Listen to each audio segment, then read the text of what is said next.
At this time, I would like to call the meeting to order. Today is Thursday, August 27th, 2026, and this is a meeting of the Rent Stabilization Commission for the City of West Hollywood.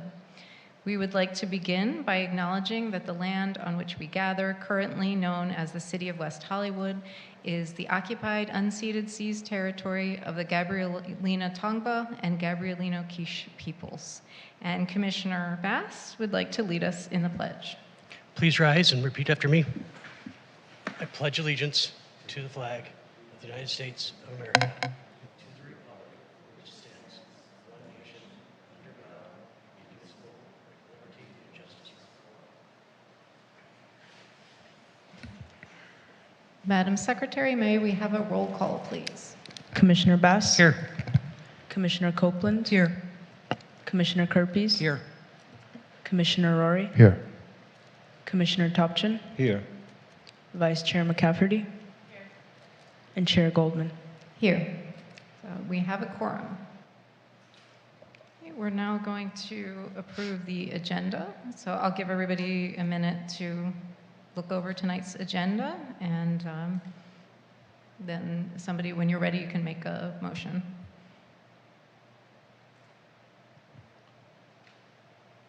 Motion to approve.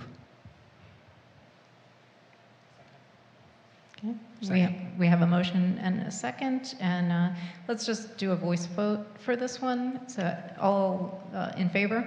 Aye. Anyone opposed? Okay, motion carries. So now we're going to approve the minutes. We have the minutes for the meeting of August 13th, 2026. And has everybody had a chance to review the minutes? I'll give you a moment. Yes, Chair, I will have to abstain on the vote on that one. Okay. If you do a roll call. Chair, I Okay, did have yeah. Yes. 2 suggested changes, if you want to hear those. Yeah. Real quick on the minutes from last meeting, item 9A, this is where we were talking about the proposed security deposit interest rate calculation. There were 2 votes on that item, and I just wanted to make sure that the record accurately reflected that there was contemplated to be 2 votes. So at the very bottom of it's page 6 of the packet, but it's the first vote, where it says a motion was made by Commissioner Topchin to retain the current 5 online bake methodology and direct staff to take no further action. I just wanted to be clear that it was and take no further action on that issue related to the methodology, because we had contemplated a second vote on the smaller landlords, but we never got to that discussion or vote because Commissioner Kerpes made his interceding motion. So my first change is to add on that issue, subject to the second vote, or something along that line, to reflect that it was a 2-vote motion. And then on my, there was a small change here. On the motion I made on section 8A of the appeal. So this was the appeal for D5101. The motion I made was not to adopt the resolution, only to affirm the hearing examiner's decision, because as you will recall, we reversed the resolution in part, which had recommended something about the laundry. It was just on advice of counsel to affirm the hearing examiner's decision, not adopt the resolution. So those are my 2 changes. If anyone misremembers that, let me know. But that would be my motion to approve, subject to those 2 changes. If there are no objection, I would move to approve as amended. Chair, if I may, as to the 8A item, you're still having to adopt a resolution. So it's not the draft resolution that was in your packet, but you're still adopting resolution RSC 26711, which affirmed the hearing examiner's decision. So I don't think there needs to be an edit to 8A, you could, if you wanted to, say substitute resolution, or note in there that it is not the Yeah, draft. let's do that, because it wasn't, I mean, I asked you what we needed to do, and you said just just affirm the hearing examiner's decision. So that's where my head was at. Yeah, and that is correct. You affirm the hearing examiner's decision, and it's just we're replacing the resolution that was in the packet with an affirmation. But if we want to put substitute resolution in there, that certainly would be fine. And that That's makes fine it with clear. me. Do we have any objections? No objections. Okay, so do we have a motion? We have one motion, right? And I'll second my, All right. Okay. Let's do a voice vote for that also. All in favor? aye. Any opposed? Okay, that carries. I will, excuse me, Chair, I will abstain since I was not here. Thank you, Madam Secretary.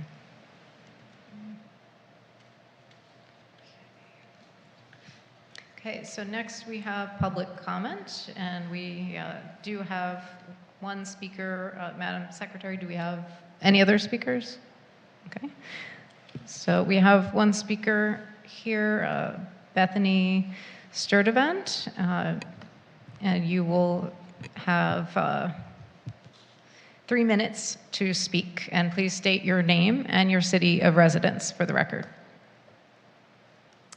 Good evening. My name is Bethany Sturdivant. I'm a West Hollywood resident and tenant in a rent-stabilized apartment that I've lived in for over 14 years.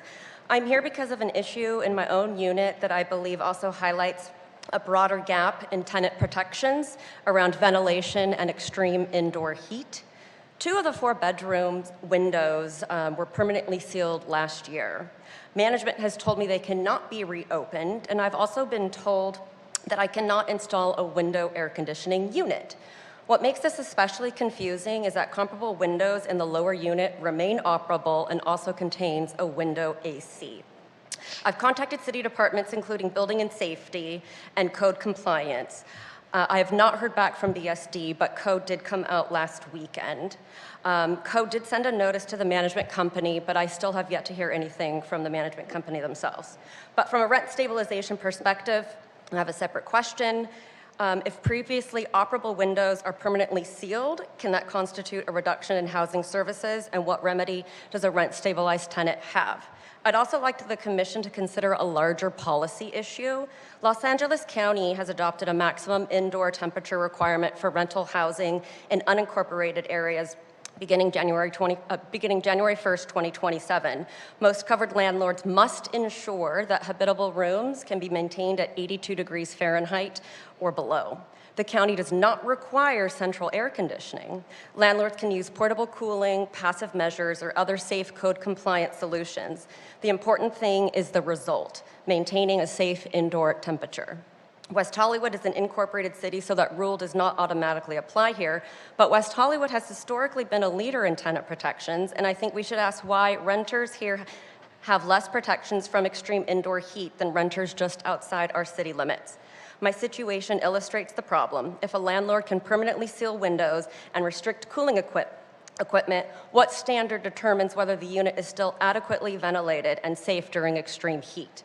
I'm asking the Commission to consider 2 things. First, clarify whether permanently sealing previously operable windows may constitute a reduction in housing services. And second, consider recommending that West Hollywood study adopting an objective maximum indoor temperature standard similar to the county's 82-degree requirement. A clear standard would protect tenants, give landlords certainty, and help the city address increasingly hot summers in a practical way. Thank you. Thank you. And we can't respond to anything that's not on the agenda, but I can tell you that we will be looking into this in a future meeting. Okay, and next item is the manager report. Ms. Rollins, may we have the manager report, please? Good evening, Chair, Vice Chair, and Commissioners. My name is Leona Rollins, Rent Stabilization Manager for the City of West Hollywood, And tonight we'll be looking at our look ahead calendar. So this evening, August 27th, we'll be hearing 2 appeals. The first one being D-4945 CD1, located at 948 Hilldale Avenue. The second appeal is for D-5091 at 7621 Hampton Avenue. And this night we'll be also having our mid-year operational update report. At our next scheduled meeting on September 10th, we'll have 2 appeals that evening as well. The first one being D-5079 CD3 at 540 North Orlando Avenue, and the second appeal will be D-5131 at 1216 North Crescent Heights. And that is a look ahead calendar for this evening. Thank you. Thank you. Do commissioners have any questions? Okay, seeing none. Okay, so we are now at the appeals portion of our agenda. We have 2 appeals before the commission this evening, D-4945CD1 and D-5091. We'll begin with D-4945CD1. Do we have a representative for the tenant and the landlord? For the landlord, yes. For the tenant, no. Okay, thank you. So we will begin with the with legal counsel's report. All right, let's do it. Good evening, everyone. My name is Kellen Martz, legal counsel to the Rent Stabilization Commission. As the chair noted, this is appeal D-4945CD1. Property address is 948 Hilldale Avenue. The tenants in this property filed a rent reduction application in July of 2024. After a hearing and appeal, the commission remanded several items for further consideration, including the unit heater, kitchen sink mold underneath, and the garage gate. A remand decision was issued in September of 2025, and rent reductions were put in place by the hearing examiner for the unit heater, mold under the kitchen sink, and the garage gate, all 3 items that were on remand. A compliance determination request was filed by the landlord in January of 2026. Tenant filed a timely objection, and a compliance determination decision was issued, which restored the heater reduction of $92 effective June 1st, 2026. However, that decision did deny the restoration request as to the mold and garage gate issues. Tenant timely appealed the compliance determination decision in May of 2026, and staff recommends affirming the hearing examiner's decision. Let me scroll down. All right, so staff believes there is substantial evidence in the record to support the hearing examiner's decision regarding the compliance determination request as to the heater. There's a lot of correspondence in your record. Staff believes that the correspondence does support the determination that the heater issue was resolved. The tenant did email code enforcement and provided a copy of that email about the heater function on a split system, that it was something that he knew how to work after some time, and proposed withdrawing the no heat violation as a concern and assuming responsibility for maintaining the system. Code enforcement did say that if it provided heat, that would resolve the issue from their viewpoint. We would note that code enforcement has overlap with rent stabilization, but you make an independent decision apart from what they have decided. The tenant's objection is that the heater remains unrepaired and provides similar arguments and additional arguments that are not relevant to this appeal, including things that are outside of the heater issue. Based on the evidence in the record, staff does believe that there is substantial evidence to uphold the decision, and that concludes my report. Thank you. Do commissioners have any questions? Commissioner Kerpes? Yes, the split system was, I don't know what a split system is, but I assume it's a heat and air conditioning type unit. That was installed by the tenant, correct? Yes, I believe so, but I would ask them specifically on that one. Well, I think that the case here hinges on the agreement that was made in the emails, right? Correct. And so can you tell us when we can, like sometimes people cannot cannot make agreements outside of their contract, and sometimes they can. Can you tell us when they can, and what that line is? Absolutely. You can't make an agreement for something that's illegal, is basically what it is, but contractually you could. In this situation, they're only agreeing that the fix is to resolve, from staff's perspective, to resolve this rent stabilization issue, nothing else. So it resolved the code case and rent stabilization case from staff's perspective, but that's the only agreement. So, you know, if they wanted to file something with LA Public Health because the gas was leaking or something, that wouldn't have an impact if, you know. So there's a lot of other things. It's very finite as to what they actually agreed to, but staff does believe that that email chain is sufficient to resolve the rent stabilization case as to the heater only. But if it, like, let's say code didn't believe that it was going to address our code issues, that would still be an issue they couldn't agree to, right? Correct. Okay. Yeah. So if code said no, code could continue to pursue anything they wanted, even if the tenant said, yes, I love my heater, my broken bad heater. Yeah. Okay. Thank you. You're welcome. Yeah. I just follow up on Commissioner Kirby's to clarify. So in other words, even if there were some question about permitted or unpermitted with that particular unit that it was replaced with, that's outside of this. That's a code compliance issue that would be resolved elsewhere. Yes. I mean, it could come in other situations where they have to be in compliance with all our RSOs to raise the rent. But as to this specific issue, if it was an unpermitted heater, we would have to have direct evidence, and you could consider that and say, no, that doesn't meet what the hearing examiner said. They said repair or replace it. Mm-hmm. Not getting permits may not meet what the commission thinks would achieve that result. But in this case, we don't seem to have those documents. Okay. But yes, All right, good question. Thank you. You're welcome. That's it for me, Chair. Thank you, Mr. Martins. Any other? Commissioner? Thank you, Chair. Topchian? Very quick, thank you. Good evening, sir. Hi. So somewhere in the report mentioned that the tenant can come back with another application for rent decrease if something happens with this heater system in the future, or if anything that relates to the repairs may affect the heater. Absolutely. So would that be okay for the tenant to do so? Yes, they could file a new case. If it broke tomorrow, they could file another case. Okay. And the other question is, I know this was a remand decision, so that the $92 rent decrease was determined by the commission or by the remand hearing? That was on the remand decision. Remand decision. Thank you, sir. You're welcome. Vice Chair? I'm just trying to look at what like the requirement was to restore the $92. And so I see the request it required a repair of the unit heater. Is that the right That's the right exact verbiage. words? Correct. Okay. That's it. Okay. Okay, is that everybody? All right. Okay, so we will move on to the appeal, and Madam Secretary, now I forgot, the landlord, are they both parties here? No, I was looking at the wrong one, sorry. Tenants are here, landlord has not confirmed attendance. Okay, all right, so we will have the appellant come up, yeah, so first, you've got 5 minutes to provide your oral argument, and you have the option to divide your 5 minutes, but I mean, since we don't have a respondent, you could probably just use it all.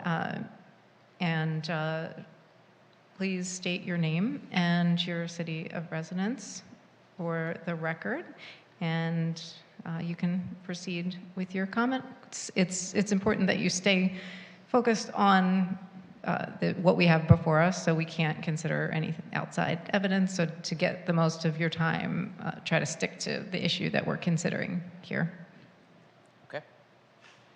Good evening, Chair, members of the Commission. My name is George Velasquez, and I reside in the city of West Hollywood. I am here regarding case D4945CD1. A little backstory. My partner and I moved into the subject property, 948 Hilldale, in October of 2023. From the beginning, we tried to be patient and work cooperatively with the landlord.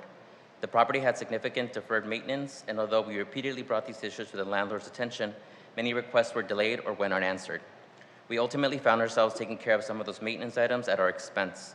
The receipts of those expenditures are included in the record, pages 63 through 71 of your packet by way of reference. One of the most significant issues was the lack of air conditioning. With the landlord's permission, we spent approximately $5,000 to install a mini split system in November of 2023. We made the investment because we were trying to make our home comfortable and livable. I'll explain why this is important later. As additional maintenance issues accumulated, and despite our continued effort to resolve these matters directly and amicably with the landlord, we ultimately advised that if the outstanding conditions were not corrected, we would have no choice but to seek a rent reduction through the city. We subsequently filed a petition on July 10th of 2024, identifying the non-functioning heater, which is the matter before the commission this evening. Since then, this matter has gone through a hearing, an appeal, and a remand. More than a year passed before a rent reduction decision was issued, September 6th of 2025. During that time, the heater had been red tagged, the deficiencies continued to be documented, yet despite the record, we did not see any meaningful steps taken to restore the required heating service. There's also a procedural issue. Respectfully, we asked the commission to consider. A compliance determination hearing was scheduled for February 24th of 2026. While we appeared to be heard on the matter, we were informed that the hearing examiner was not prepared to hear the case. We understood the matter would be rescheduled so that the outstanding issues and evidence could be properly heard. That hearing never occurred. Instead, a decision was issued May 7, 2026, leaving us without the opportunity we expected to present important additional evidence. That evidence matters. The record includes, among other things, the initial code enforcement violation and subsequent violation citations, including the documents identified in your records, pages 78, 81, 209, 212, 216, 218, and 224. These documents demonstrate that the heating issue has continued to be identified by governmental agencies after the landlord represented that the matter had been resolved. We are particularly concerned that the staff recommendation relies heavily on pages 118 and 119 as evidence of resolution, without giving sufficient weight to the later code enforcement emailed.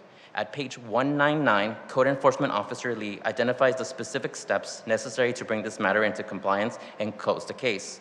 Code Enforcement Officer Albert Torres also states the authority to determine that the unit is sufficiently heated by a system that has been permitted lies within the city. This process should be as simply as applying for a permit and scheduling an inspection with Building Division. Upon final approval by Building Division, the case would be closed. Those steps were not completed. There is another important point that we believe should not be overlooked. We paid approximately $4,980 for our split system installation. We did so because we were trying to make our home comfortable. The system was not installed for a replacement of the property's required heating system, nor was it intended to provide the landlord with a basis to claim that its heating obligation had been satisfied.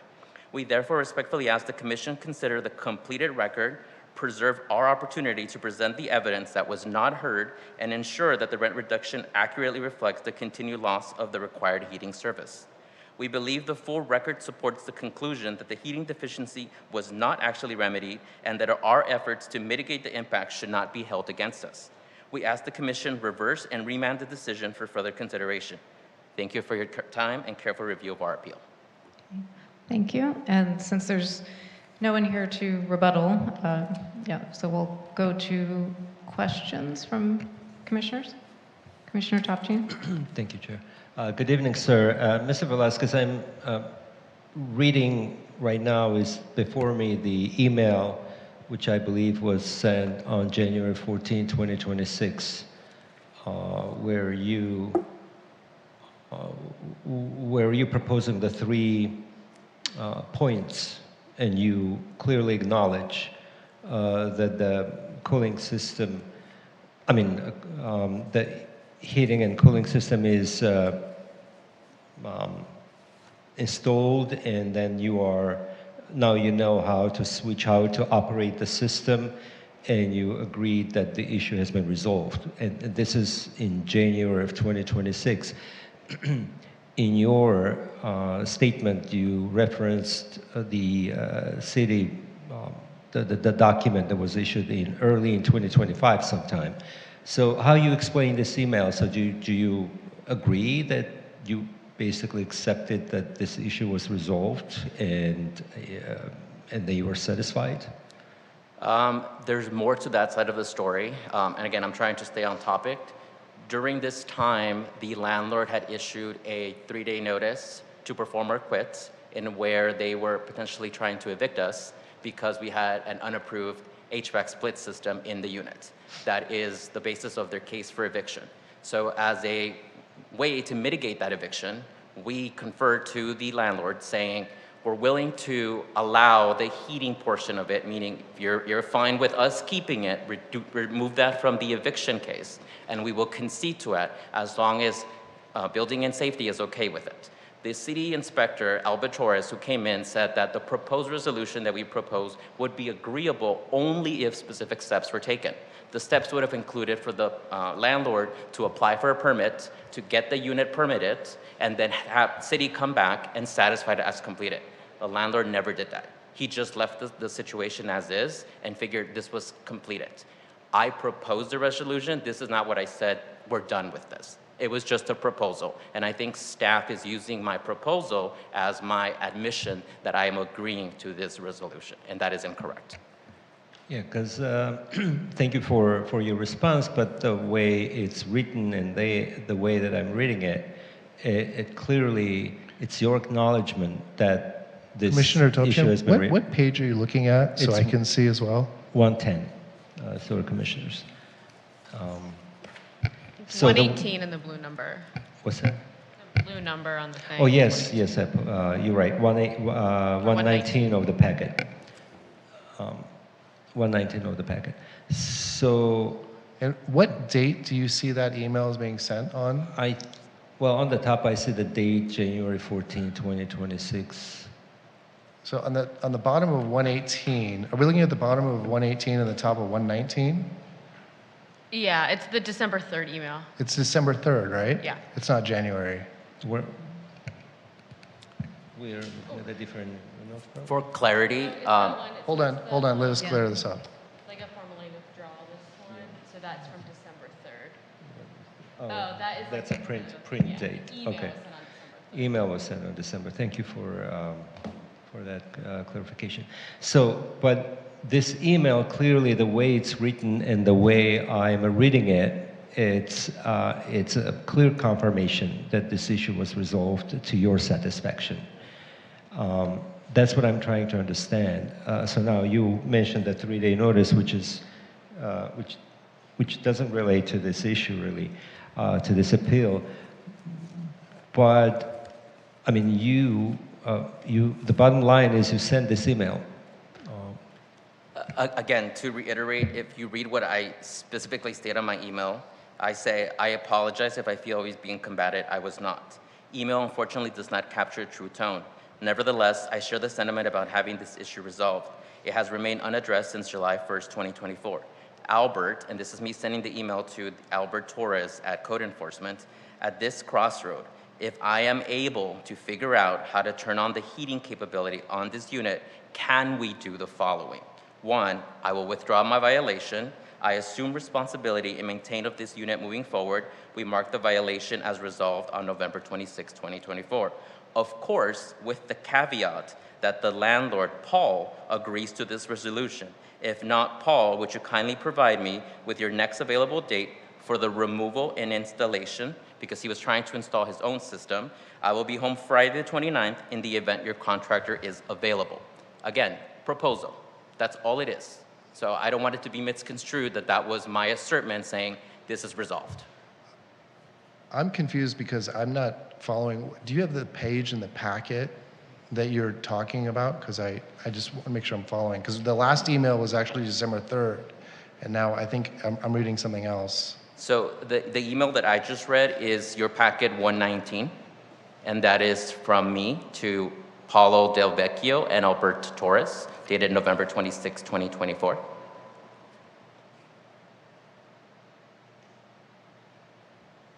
Also, if you're looking, if you've got it open online, mine has the blue numbers. It says page 205. So I don't know if that's helpful. Depending on how you've opened the packet, it can have different numbers.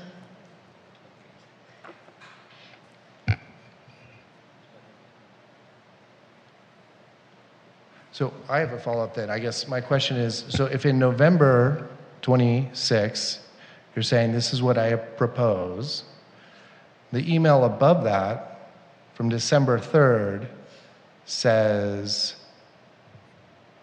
I formally withdraw the violation. Excuse me, yeah, as a concern. So I guess one question is, when did the notice to evict get issued? Was that in this December 3rd timeframe, or was that later in January? That notice was issued October of 2024.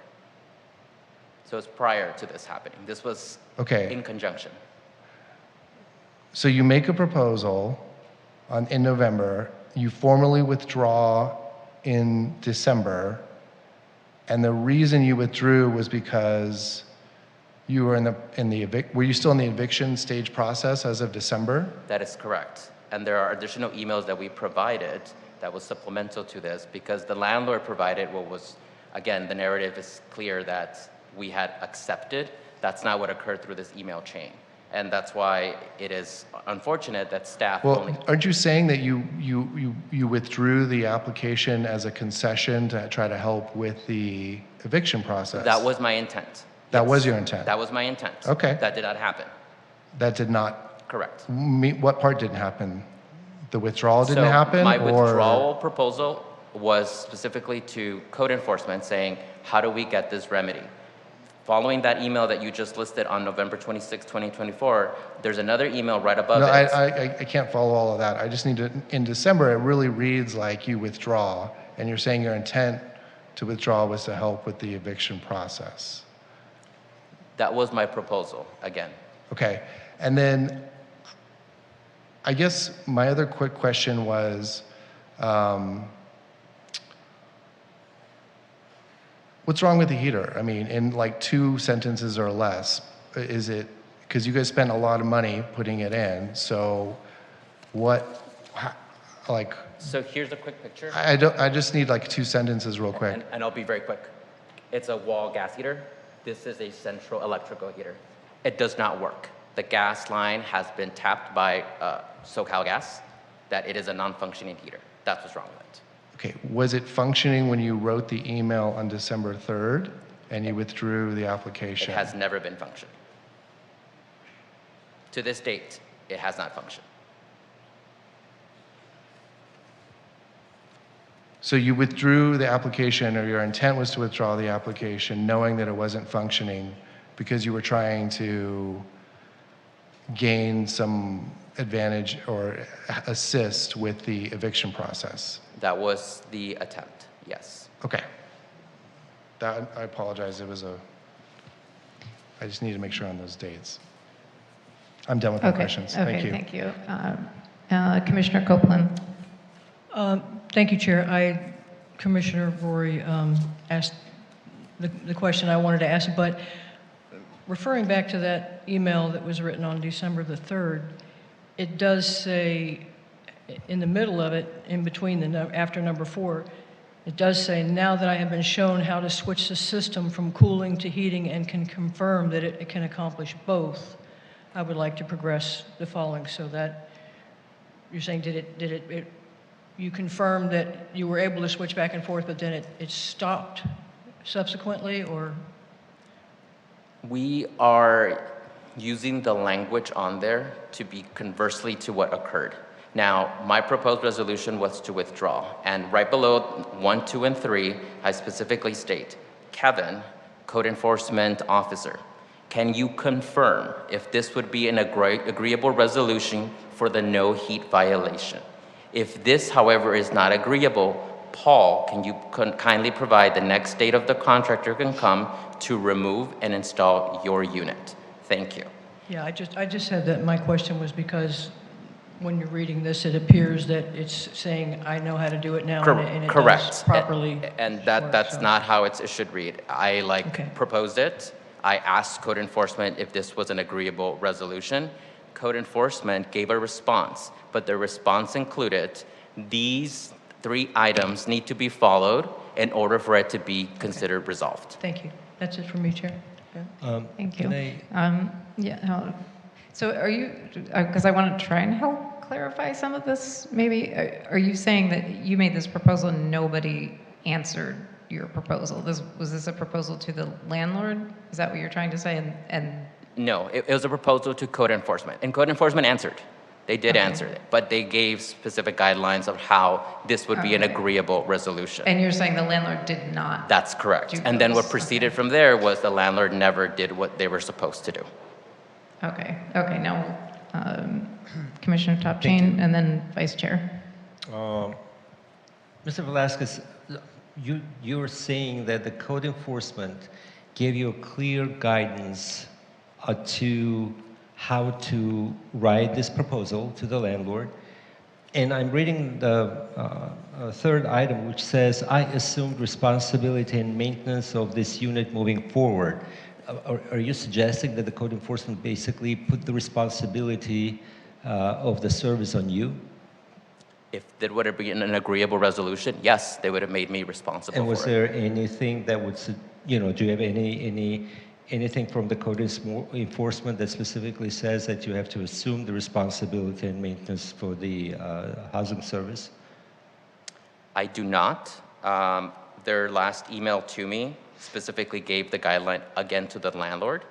In their subsequent code violation, they specifically put this specific markers, and they put a required permit is permitted, building and safety needs to approve it in order to be compliant. So that case has resumed since then till the present. It's still... But there is nothing that specifically suggests that you, as a tenant, should be responsible for the maintenance of the housing service in your unit for which you pay rent. Not that I can say true to that statement, okay. No. Thank you.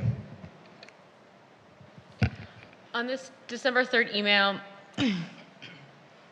I see it says, landlord arrived on site, inspected my unit, made a determination that in order for him to resolve the matter, he would need to remove my split system unit and install his own unit in the same location.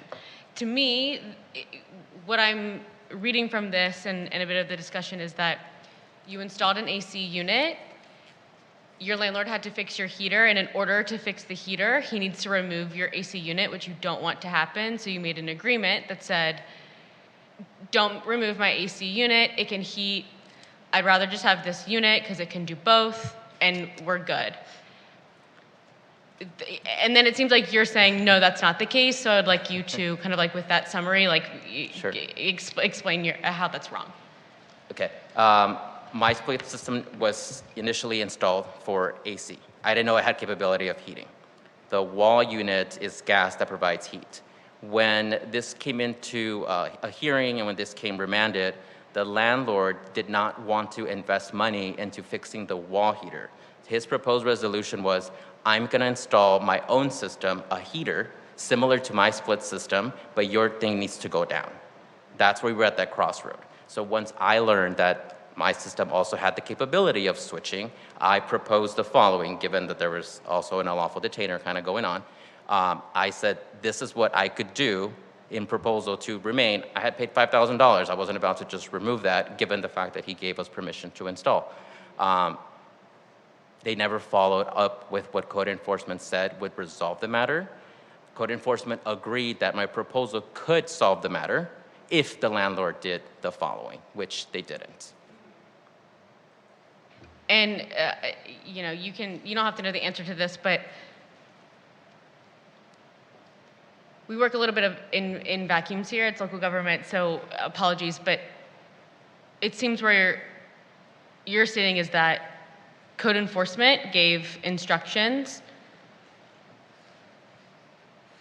That to me is a conversation for you to have with code enforcement, and so I'm struggling to connect this to the heater. Does it exist or not? It seems like you've taken it in another way, and you don't have to know the answer to this, but that's where I'm just like, it's a missing link for me on this. I think I understand your question, and your question kind of goes into the effect, do you have heat? I think that's kind of where you're asking. With my system, I do. Okay. The question I think that maybe should also kind of be pondering to everybody else is, well, this is something that I paid for. In a typical compliance determination, had we gone to a hearing, it would have been something that I requested, sure, we can keep it, please pay me back for what I installed, because that alleviates you from whatever was installed. That never happened. So I don't think at this moment in time, the reduction should be removed. Yes, I provided heat, but it's the same thing as me buying a portable heater and plugging it in. Just because I have that doesn't mean that's the permanent resolution. That is what code enforcement tried to tell in all the subsequent emails to the landlord. Yes, it is he even asked, is this a temporary or is this a permanent? We need to understand that. And if you make this permanent, you need to follow the following guidelines. That is the impasse right now. So just because I had temporary heat, because that's how I consider it. It's like I plugged in something to the wall and I had heat, should not alleviate the landlord from having to have a functioning wall heater that is required by law. It's helpful. Thank you. Do we have any other commissioner questions? Commissioner Kerpes? Just to follow up on this a little bit more. So you talk about the code compliance, saying yes, it will be compliant if X, Y, and Z occurs. Can you point to that in the documents that we have here? Because I can't seem to find it.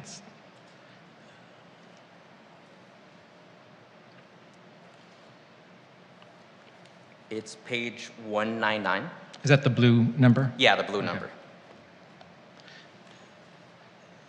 And then, as I'm looking for it, can you read off the three things, or however many things it was that need to be in compliance? Yes, this email is sent by Kevin Lee, and he says specifically, thank you for your cooperation on the ongoing maintenance and heating compliance issue. To bring this matter to a close, I want to clarify these steps to finalize the resolution. As discussed, the City of West Hollywood requires a permitted heating system for the units. Since the current system has been installed, the responsibility to apply and obtain the necessary permits falls to the property owner, Paul, or the licensed contractor authorized by you. Please take the following actions promptly. 1, permit application. Apply a permit through the city online portal, permits and licenses City of West Hollywood. 2, inspecting and scheduling. Once the permit is obtained, schedule an inspection with building division to ensure the system meets compliance standards.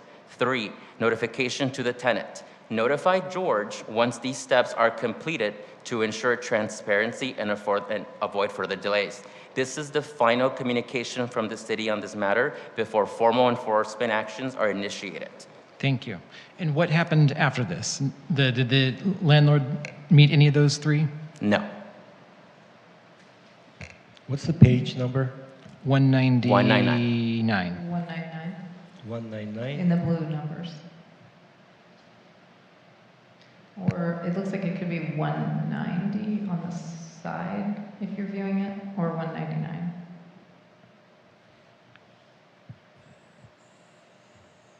Okay, that's it. Sorry, that's it for right now. I have.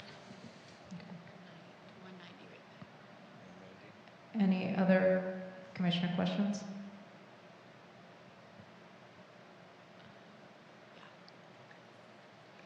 So I'll ask then one more. Then if we don't, I thought. Yeah, go ahead. So I just want to confirm if I am understanding correctly, your emails to him. So to rehash this for everybody, you made this proposal to the originally directly to the code inspector, and then you threw that idea out there. That person responded with this, and you also asked if this isn't going to happen. You asked, can special arrangements be made, or can you provide instructions on how you're going to remove it, because I need to save this device because I don't know what I'm going to do with it afterwards, because we spent a lot of money and I want to figure out how I can possibly make some money back or whatever I'm going to use it for. Don't want it damaged. And so you threw out this option, and you don't believe that the landlord ever responded in a way that you guys actually made an agreement on anything. It's not that I don't believe the landlord didn't respond. The landlord didn't respond or take action. And you definitely didn't come to an agreement on something like this. Correct. And like I said, we have subsequent, and in year 212 and year 216, their code enforcement, again, coming out to the property to inspect if any changes have been done, including were these permits pulled. And you'll see on page 212 that The first line item says lack of approved heating. So again, landlord never made any attempts to pull permits to do what was required. He just assumed, oh, well, there's a system, let him deal with it. That's how I took it. Thank you. Thank you. Commissioner Copeland? Yeah, I didn't have a question for just, I have a question for Mr. Martz when everyone is through with. Well, yeah, Lieutenant. everybody, let's close that up. Everybody through, or? I have one. You have one. Go ahead, Commissioner Bass. You did, it's down a different line. You mentioned that there was a compliance determination hearing that was not held because the hearing examiner wasn't there, and then you just got a decision. What evidence would you have presented? Do you feel like there was other evidence that you could have presented that was not included in the record because you were expecting a hearing?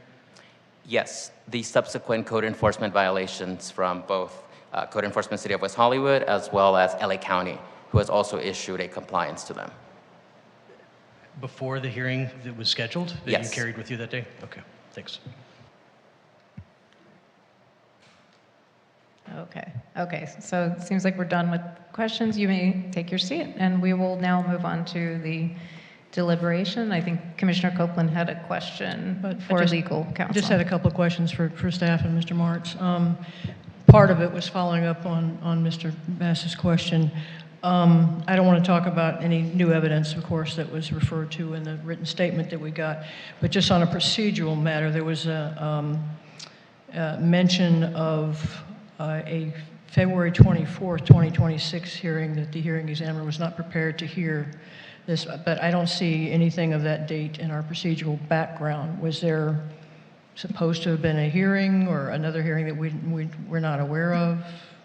You'll have to permit me a moment to look through the record on that one. Yeah, sure. And I guess the other question is just sort of to refresh what I asked earlier about any relation between this particular hearing that we're having right now and any type of current or previous code violations or issues. Those are up to you to consider if they are in your packet as evidence, whether that impacts your decision or not, but they do operate independently. So whether there's a permit or not, if you reverse or if you keep the rent reduction as the compliance determination did and restore the rent on the heater, code can still continue any process that they have going on, Right. previous or newly And certainly filed. as far as timeline, any subsequent change in function, new evidence, whatever would be a potential cause for a separate MAR hearing, not a compliance, which is what we're having now, is a compliance determination appeal. That is So correct. I think there's enough time has probably passed that hypothetically, if there were new issues or separate issues with this particular, it's not time barred at this time to have to readdress. Is that correct? Okay, thank you. That's it for me, Chair, right now.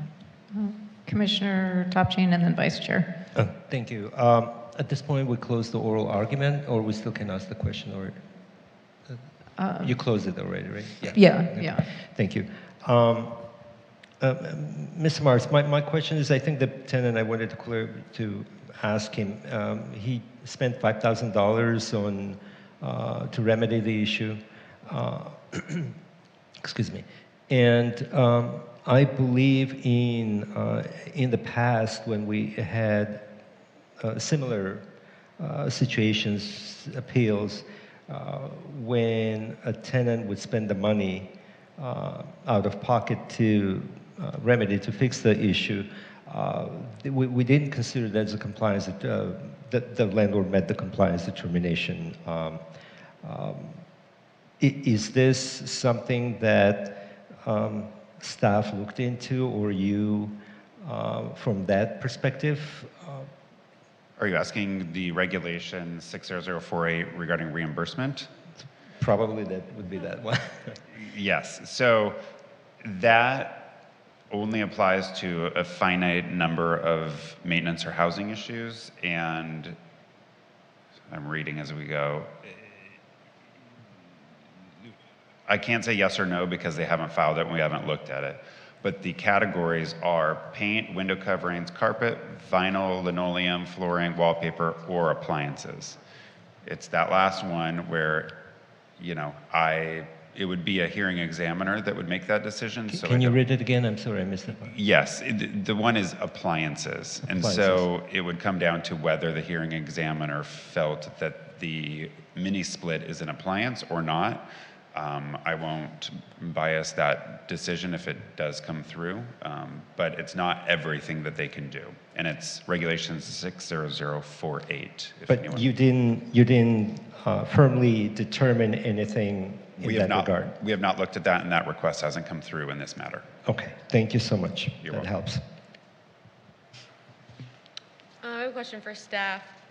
In, I guess, this decision, but I guess in all decisions as well, are there any like clauses or ordinances that say like the hearing examiner determined you must replace or repair X, or you can come up with some other agreement? What I'm getting at here is, with this example, is like, is there any weight to his email in the scope of our ordinances? Yes, it is basically the part of your appeal is to determine whether that side agreement meets the requirements of the remand decision. There's no regulation or law that says it could not, and there's nothing that says it can. So it's fully within the power of the commission tonight to make that decision, because and again, we always have to go back to the standard. Is there substantial evidence in the record for the compliance determination as to the heater? The hearing examiner said yes, there is. That is the standard, the lens you should be looking through, whether his decision was reasonable, supported by the evidence, etc. But yes, this is unique, absolutely, but these things have happened in the past, and you kind of have to look at it from both sides. What's fair to the tenant and to the landlord as well. If someone, not this case specifically, but says, I'm going to withdraw all my complaints if you give me, X, Y, Z, and they do it, and then it can be undone, you just have to balance both sides of that. That's helpful, thank you. You're welcome. Do we have any other commissioner questions for council? I'm really struggling with this digital copy tonight. Is there someone who can tell me what page the decision of the remand is on? I know I can keep scrolling, but I've been scrolling for like 5 minutes now.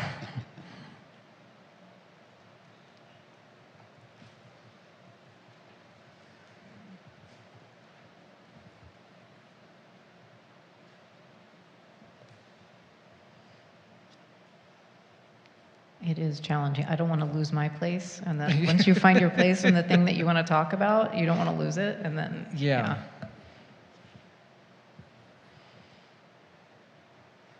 The table of contents says 136. Oh, I think 136. Decision on remand is to rent decrease. Okay, thank you. Mr. Mark. It's 136. Can you repeat that section of the municipal code regarding the reimbursements? I apologize. Was that a question for me? Oh, sorry. Yeah. That's all right. Okay. Can you repeat that Muni code section number? For the reimbursement. That's in the regulations, not the Muni code. Oh, regulations. And it's 60048, if my memory serves me. Thank you. Of course. Legal counsel, I'm wondering, can somebody be in compliance if also they're in code violation? Yes. Okay. They cannot do an AGA increase potentially, but yes, you're looking at whether the heater was repaired to a sufficient degree that it provides heat, not necessarily permits. A lack of permit can be one piece of evidence you could use against the landlord if you call a bonfire, that's an unpermitted heat source. I think we're in a different situation here, but it could be one piece, but it doesn't necessarily block the compliance. Okay, yeah, I think that was what I was having challenges trying to parse through. Do we have other questions for council? Go ahead, Commissioner Copeland. Yeah, hi, thank you. Yes. When we're talking about the potential of what our limited scope is here and whether there was or was not an agreement seems to be in dispute here. Is that something that's not really within our scope? I mean, it could ostensibly be a civil matter at some point as far as whether there was an agreement, who's responsible for payment, that kind of thing. That's outside of our scope. But we're just looking at whether there was sufficient evidence in the record that for the hearing examiner to make this particular decision. That is right. Correct? Okay. All right. Thank you. You're welcome. So I'm reading the remand decision, and the decision here is that the $92 is justified. So we're not, staff's recommendation is to affirm the hearing examiner's decision, right? So I must be not following the correct. There was a subsequent compliance determination decision, Gotcha. That's what's up on appeal tonight. And so we're affirming the compliance decision, or you're asking us to affirm the compliance That's decision. staff's recommendation, correct. And and those compliance decisions are made based upon staff review, right? Or what based this decision? Yes, so I'll step back, had the procedure on this. There was an application filed, a decision issued, an appeal on that decision came to this body. On 3 of the issues, including the heater, this body found that there was not sufficient analysis done. And so those 3 issues were sent back to the hearing examiner, which resulted in the remand decision. And subsequent to the remand decision, a compliance determination request was filed by the landlord. The parties received a work perform notice. The tenant filed an objection with their evidence, and then a compliance determination decision was issued. And as to this issue, the compliance determination decision restored the rent and found that the heater had been repaired to the degree necessary to restore rent. That issue was appealed here, which is why we're here tonight, and staff's recommendation is to affirm that last compliance determination just to the heater issue. But the decision was based upon this agreement, it sounds like. That is one of the key pieces, yes. Okay. Did the compliance decision say that there was substantial evidence in the record to suggest that the heater worked, which I don't think it did? What I think the compliance determination said was, we think that this was withdrawn. Therefore, we're not reaching the issue of whether the heater worked or not. Isn't that right? Correct. There was no independent inspector that went out and stood in front of it and felt heat, which is not the requirement. It's before you to decide whether there was enough in that record to meet the requirement of the remand decision, which was to repair the heater. So which one is it? So what I'm hearing, though, is that the key issue was the withdrawal. The compliance determination keyed everything off of the withdrawal, and there was no evidence in the record, at least I saw, that the heater was actually working. And that's got disputed. The whole thing turned on, oh, email, you withdrew, therefore we're not going to go through, and the hearing itself actually never happened. They just issued, they pulled the hearing, and they did a written decision. So I'm still looking at the issue of the pulled hearing. I don't know about that, but I mean, it says in the record, it was clearly laid out. There was going to be a hearing, and then they would it. Commissioner Bass asked that question of the witness, and he confirmed it. Procedurally, I haven't confirmed that. If that's what you found, then certainly go with that. I mean, that's what I'm seeing in the.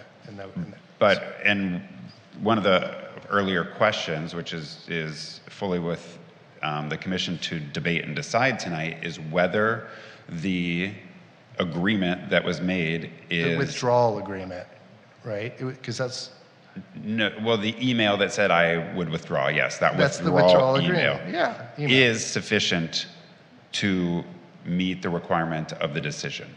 Right. But again, like I said, you have to look at it from both sides.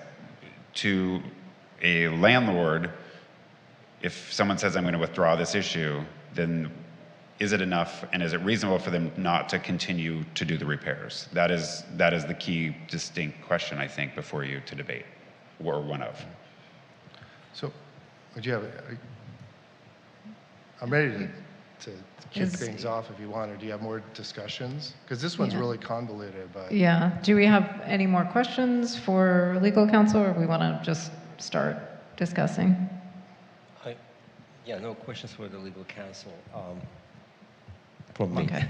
Okay. So it sounds like We can do it. Commissioner Mori, you can I'll just go start. real quick. The whole thing, it was really a complicated one, and I wasn't here when we did the remand hearing, so I really had to relearn all this. But ultimately, the way I boil it down is this. The landlord's not here tonight. Okay, that to me is tip number one, that I'm not sure that this heater issue is working correctly. There's red tags that we're talking about.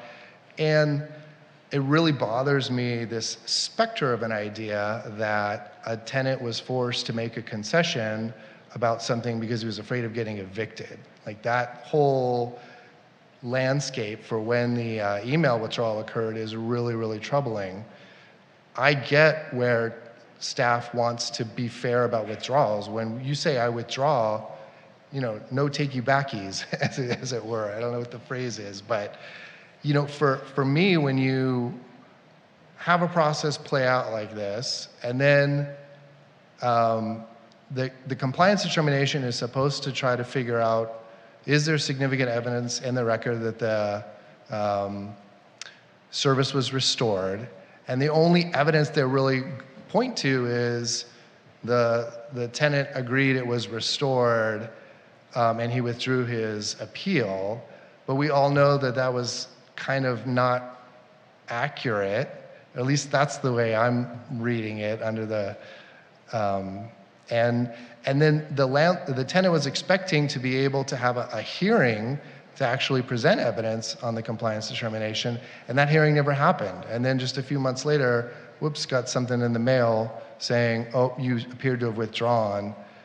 So I'm open to not following staff on this one, but I'm going to hear what everyone else has to say. This one, I don't know if it's a reverse and a remand with instruction to have a hearing on whether the service was actually restored.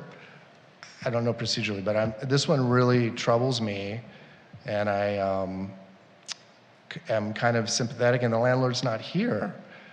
And these red tags are serious, so that's where I'm at. Chair, if I may, before we continue the debate, I want to correct two things in the record. So one, the compliance determination hearing officer is not required to hold a hearing. And so there was no hearing scheduled in this matter. It's fully within their discretion based on the compliance determination request and the documents submitted by both parties whether to hold a hearing or not. In this case, there was not, but there was no error in not doing so. The work performed notice says submit all your objections by February 3rd, which is what happened here. And second, we can't hold or use any party's non-appearance as a negative or a negative inference. So it would, they already are harmed by not being able to present their argument, but you can't go beyond that. And that's all my comments. Thanks. Okay. Thank you, Council. Commissioner Topchin? Thank you, Chair. This is what I'm going to say. Initially, when I read it, so there was no, there wasn't doubt in my mind that the tenant's email would constitute really kind of a compliance determination in this case. But hearing the further, obviously the statements from the tenant and the discussion among the commissioners, so what one thing really bothers me is that the fact that the tenant spent his own thousands of dollars to remedy this issue, I don't really see there is a compliance by the landlord. And how is that how is that we can go on the record and say, hey, the landlord did comply when the tenant spent the money to fix this issue? And for saying that there is compliance determination and no longer rent reduction, so in a way we're penalizing the tenant for something that the tenant should have not be responsible in the first place. So after hearing what the legal counsel said regarding the regulations, section number 60048, well, I'm not an examiner to establish or determine whether this heater, this split, whatever they call it, unit is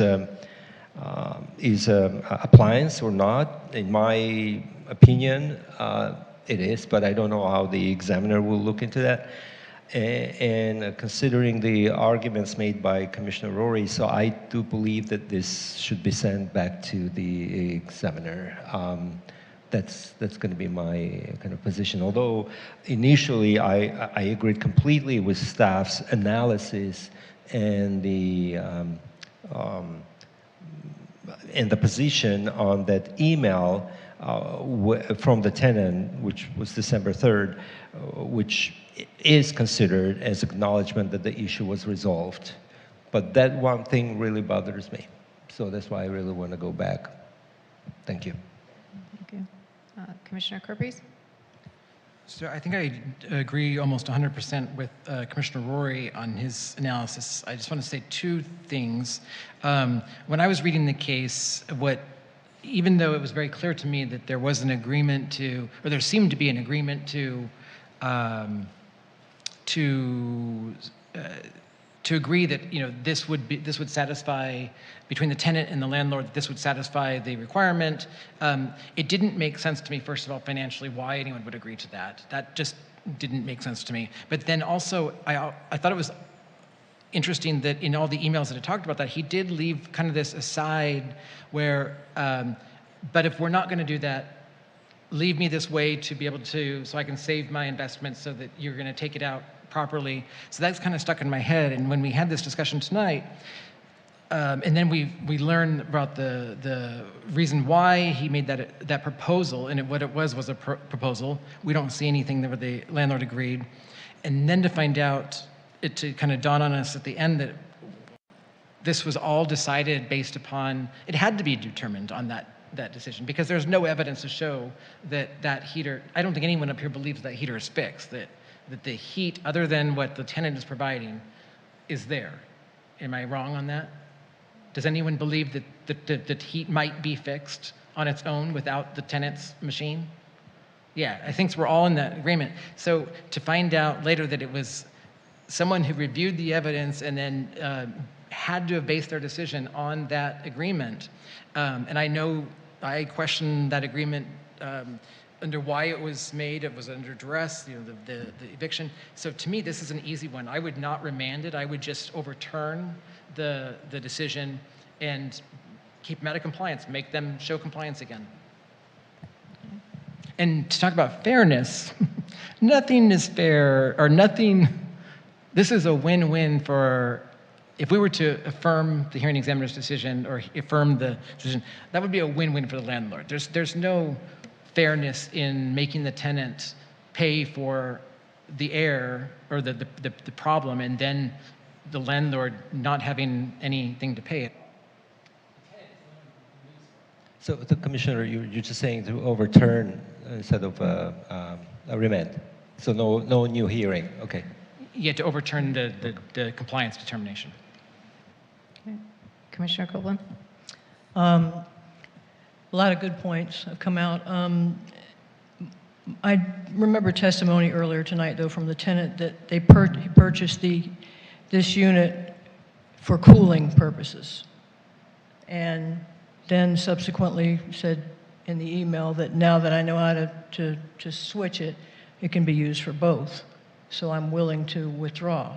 So it's quite an expensive investment, yes, but I think they didn't initially buy it for heating. They bought it for cooling, but it serves both purposes. So it's not like, to me, 100% that, well, I had to go out and buy this because the landlord didn't fix my heater. No, they bought it because they wanted the cooling.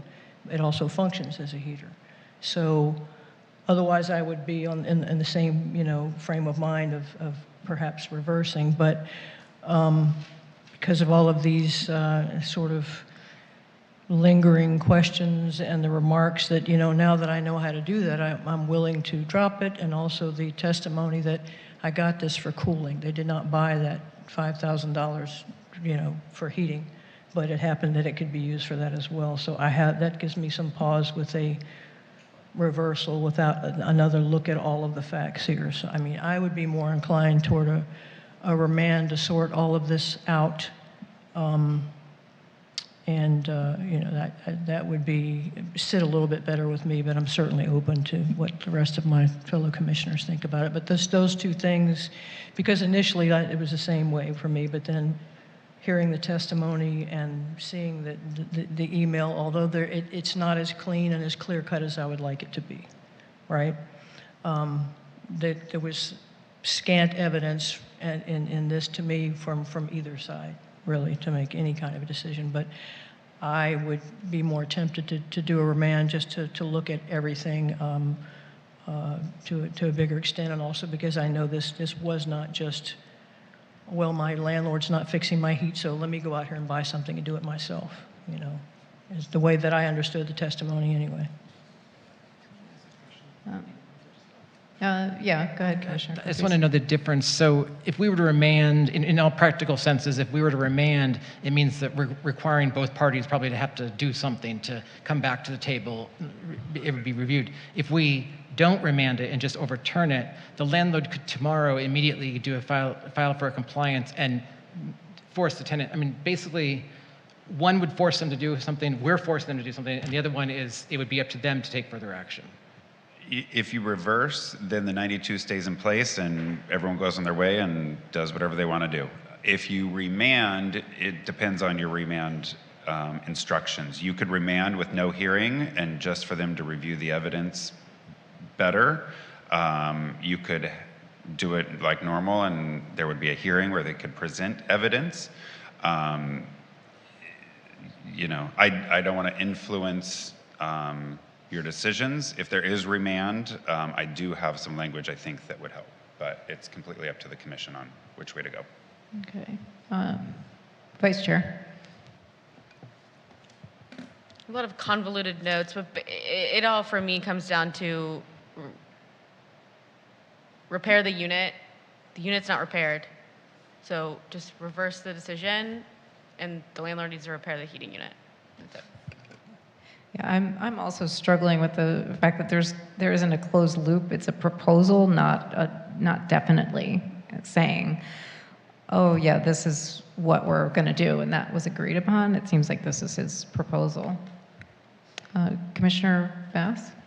Yeah, I'm the same way. I don't think that there was actually an agreement on that. And I know that we're not required to, the city does not promise a hearing when it comes to a compliance determination, but I believe that if somebody was told there was going to be a hearing and then that is canceled last minute, there is an assumption that is a fair assumption that there will be a hearing, and probably I would assume that there would be an extension of providing evidence to that hearing. I don't know the law on that, but I can see that would be a reasonable understanding to take evidence in that at the hearing. So I hear that's all I have to add. That's not something that's already been said, but I will go with my colleagues, and I am torn between remand and a reversal. I think I'm leaning towards reversal, but I'd probably vote for either motion.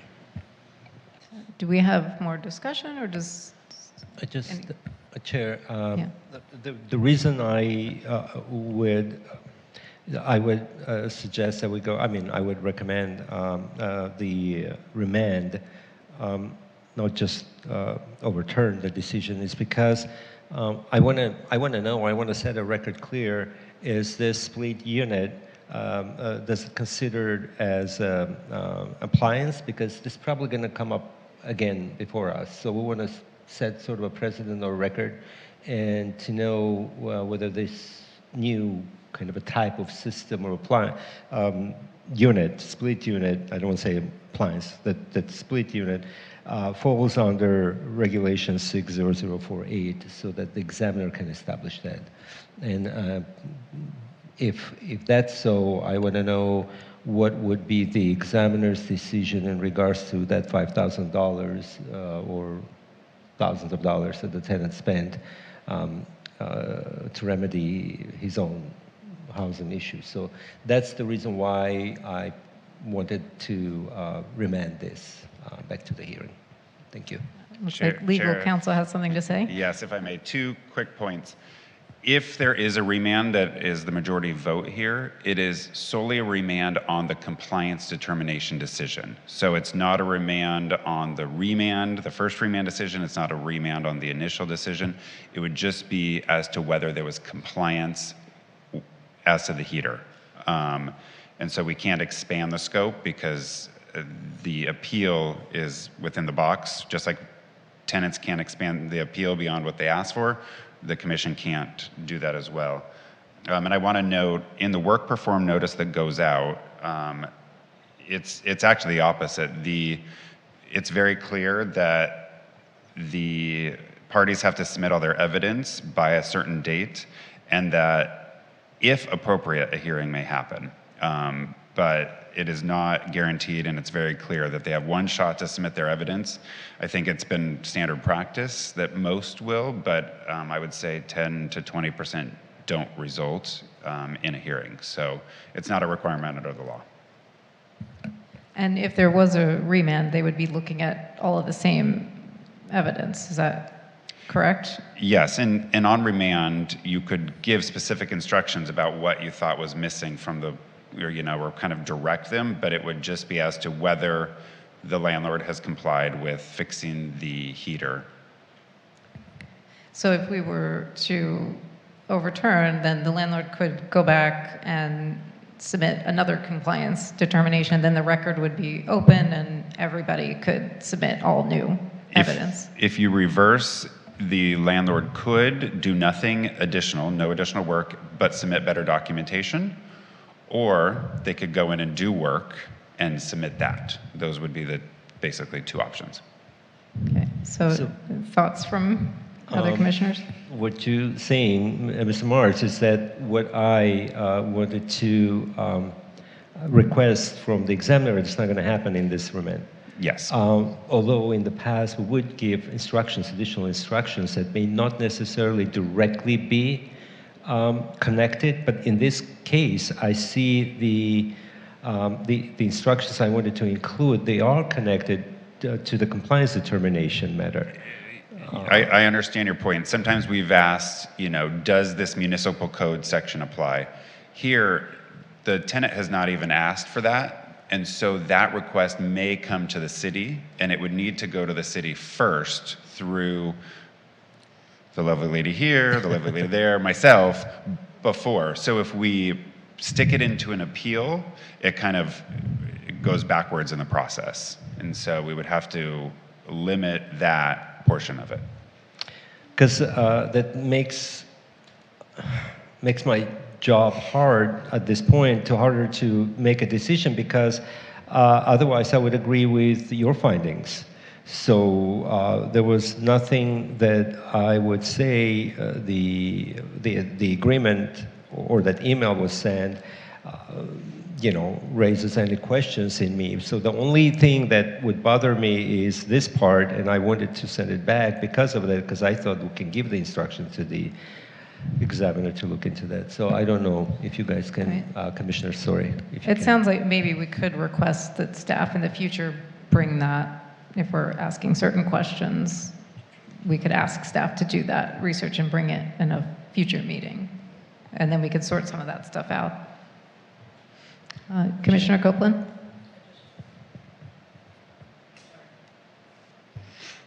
It's not working. Oh, which one of you did that? Yeah, Mr. March, just so in a nutshell, what we're saying is if we want additional evidence to be introduced, there's 2 ways to do that.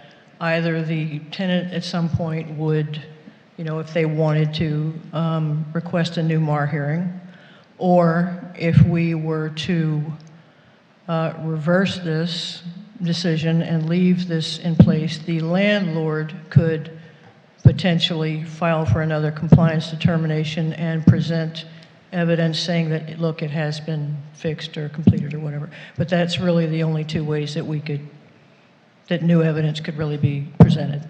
You've nailed it, yes. Okay, thank you. Just want to be sure. Commissioner Kerpes? Isn't there a follow-up on that? Just so I was following your question, we could remand and direct that that a hearing be held and that the examiner decide the issue of whether the heater has been restored as of the date of the hearing. I think that's an option. My understanding that we would not be able to ask them to open up to new evidence, though. Is that correct? No, you could. For a remand, we could say, okay, allow both parties to submit new evidence to, Yes. in the instructions. That's that what would be I'm okay. leaning towards. I understand the three options. We could reverse and just make the landlord file a new compliance determination if we want.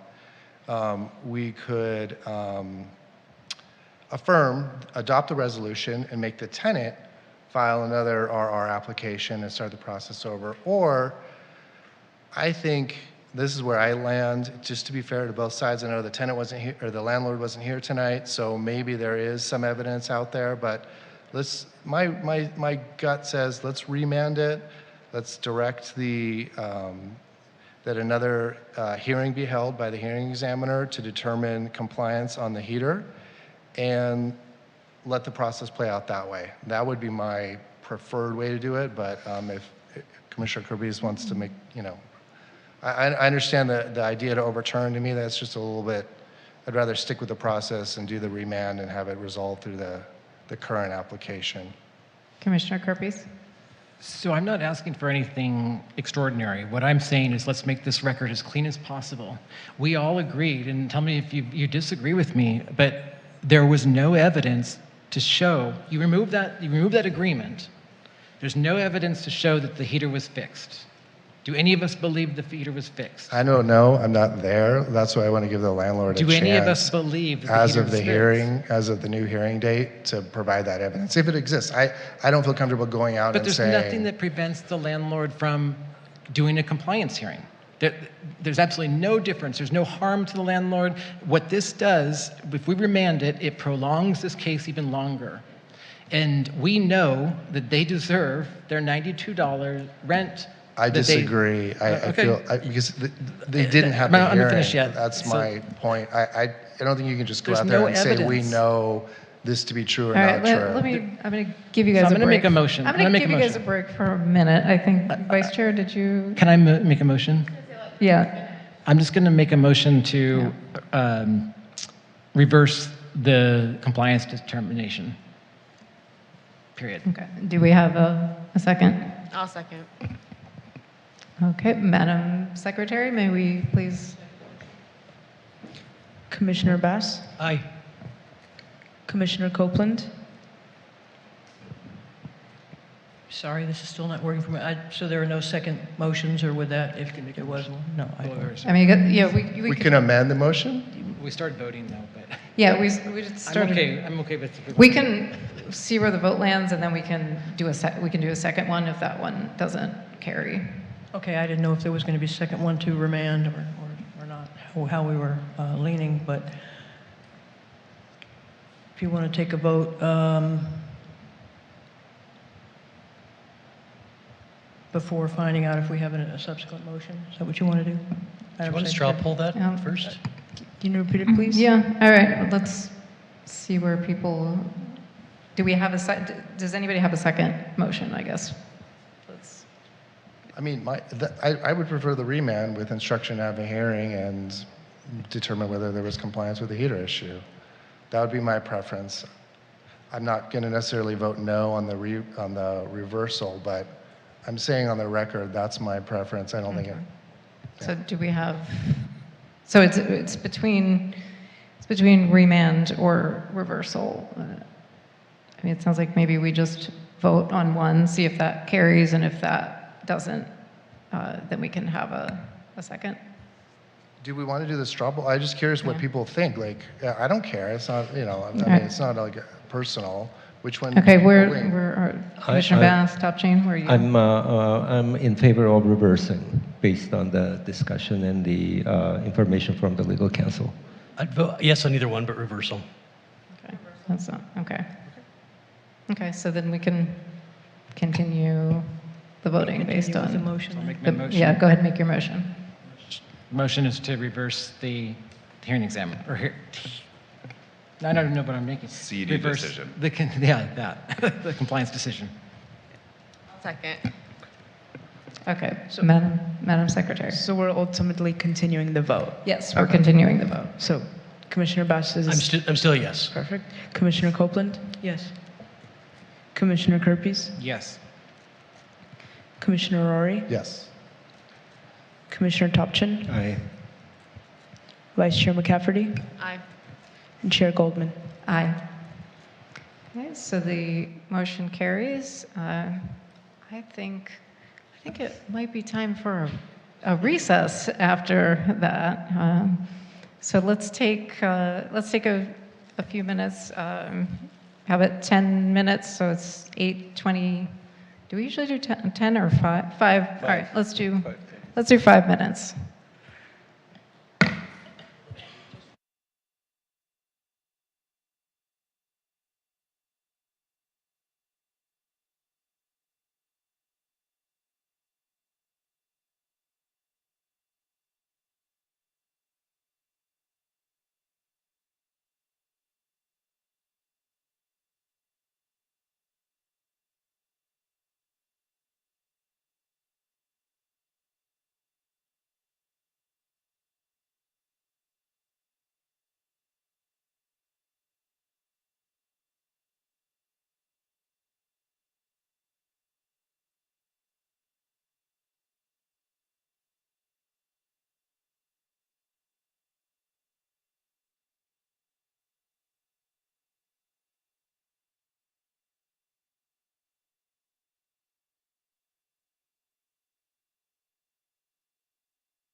Okay, I'd like to call the meeting to order after our brief recess.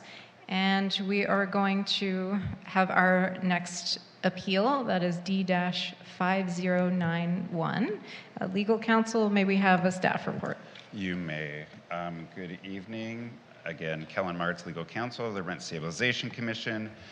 This appeal concerns a hearing examiner's decision from May 2026 regarding D-5091, property address 7621 Hampton Avenue. The tenant filed a rent decrease application regarding the washer dryer in a common area laundry facility. The tenant testified that the washer leaves residue on her clothing and that the dryers require several cycles to actually dry the clothing. Tenant also did submit receipts, 4 of them, showing use of an off-site laundromat. At the original hearing, the landlord did not appear. The record was left open for the parties to submit additional evidence regarding the laundry facilities. The landlord did submit a letter regarding the laundry facilities and construction, and also included written statements from other tenants in the building. Those letters did state that the washer and dryer were in good condition and worked when they used them. The hearing examiner found that the washer and dryer were of a lower quality than the machines previously provided the property. I want to note that the laundry facility was removed and replaced after ADU construction at the property.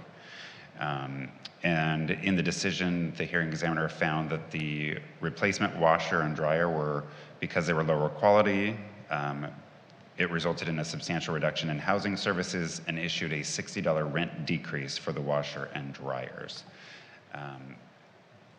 The landlord appealed on this issue and argues that there was insufficient evidence in the record to establish that the washer and dryer did not work, and that the hearing examiner improperly disregarded the written statements from the other 2 tenants about the good working condition of those items. The landlord also raised issues regarding notice and application of the rent decrease to other common area tenants, some of whom the landlord alleges has laundry in their unit and would not need to use the common area washer and dryer. Staff in this matter recommends that the commission reverse the hearing examiner's decision. One of the bases for that recommendation is that the hearing examiner threw out those 2 letters, arguing that they were hearsay evidence that could not be considered by the state evidence code. And then staff also believes that the evidence presented did not establish by preponderance of the evidence that the common area washer and dryer were not in good condition. I just want to touch on the hearsay rule because that doesn't come up very often. Our standards in administrative proceedings in most cities, including in West Hollywood, have relaxed standards. The evidence code generally applies to our superior courts, our appellate courts, and our state courts. Hearsay evidence, it's not an easy thing to learn, so I'll just keep it simple, but it's listening to a third party about something and not having them testify in front of you, basically. However, we don't follow that standard under our regulations. Our regulations about evidence are governed by Regulation 60014. It clearly states that formal rules of evidence, including the state's evidence code, do not apply. Parties may offer documents, testimony, written declarations, other evidence that is credible and relevant. The hearing examiner is tasked with determining if the evidence is the type that a reasonable person might consider in the conduct of serious affairs, regardless of whether there is a statutory or common law evidentiary rule that would make it inadmissible in a civil action. Evidence that is unduly repetitive, lacks credibility, or irrelevant may be excluded. So it's up to the hearing examiner. They can exclude things, but it wouldn't be excluded based on a state evidence code reason. If it was, unsigned letter, they might do it, but in this case, they simply dismissed those 2 letters based on the evidence code. And so for those reasons, staff recommends reversal. That concludes my report. Available for questions. Thank you, legal counsel. And always explain hearsay. I feel like we can always use that. It reminds me too, so it keeps my mind sharp, so will do. All right. Does anybody have questions? Uh, Commissioner Topchain. Thank you, Chair. Just if you can reference the pages, for the statements, for those two statements. in the Yes, I will packet. look those up. This does start, for people following along at home, blue page numbers on 230. Oops, sorry. I'm looking at a different one. Yeah, 231 of your packet. 231. Thank you. And no further questions. You use them up all in your last appeal. I'm just kidding. But I will look those statements up for you, Commissioner. Okay. No further questions from commissioners? Okay. And I think, Council, I guess you can let us know after, right? And Yeah, I'll let you know in a few minutes. Okay, so when there's a little break.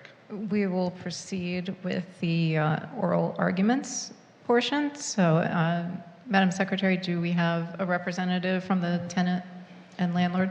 Just the landlord. Just the landlord. Oh, okay. So you can come up and you will have 5 minutes, and please state your name and city of residence, and try to stay to the topic. We can only consider what is before us and what's in our packet and our evidence. Good evening. My name is John Fred Rashty, and I live in Los Angeles. I represent the owner of the 7621 Hampton Avenue. I'm asking the commissions to follow the city staff recommendation and reverse the decision. The tenant said the washer and left residue on her clothes, and the dryer did not dry properly, but there was no proof showing that the machine were broken. There were no pictures of the residue or no picture of the wet clothes, and no repair or inspection records showing a problem. We also give the hearing examiner letter from the 2 other tenants that they use the same washer and dryer. They said the machine worked and were in good condition. The hearing examiner did not properly consider those letters because they were called hearsay. The city staff report say this was wrong under RSR section 60014, and that letter should have been considered. Most importantly, the tenant has the burden of proof. Under RSR section 60020, the tenant had to prove her claim by clear and convincing evidence. The city staff reviewed the evidence and found that she did not meet the burden. For those reasons, I respectfully ask the commissions to follow the city staff recommendation and reverse the decision. And by the way, she is no longer our tenant. She moved out. Okay, does that conclude your remarks? Yes, Okay, ma'am. if you can stay here for a minute, we might have some commissioner questions. Any commissioners, any? Okay, seeing none, then you may take a seat, and we will move on to commissioner deliberation. Well, actually, council, if you want to, Yes. you have your research. Thank you. Yes, that is on 314 and 315.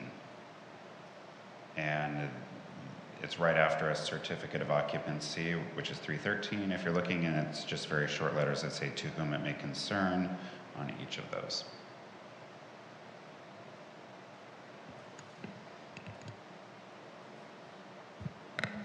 Yeah, Vice Chair? I guess allegedly the tenant doesn't live there anymore. We'll still do this and tie it up or whatever, but does that matter? Yes, because I don't know when they moved out, so this goes back to a certain date from the decision date. So the decision, since it was appealed, is stayed until you make a decision. So it's basically frozen. And so Okay. this decision will go back if they've moved out and the time periods work in the tenant's favor. They would be owed money, or they would technically owe money to the landlord if you reverse and they were paying a lesser rent. We don't know the facts of that. Sure. So, but it still does have procedural value. Helpful, thank you. Okay. Do we have other commissioner questions for council, or anybody want to start with how you're feeling on this one?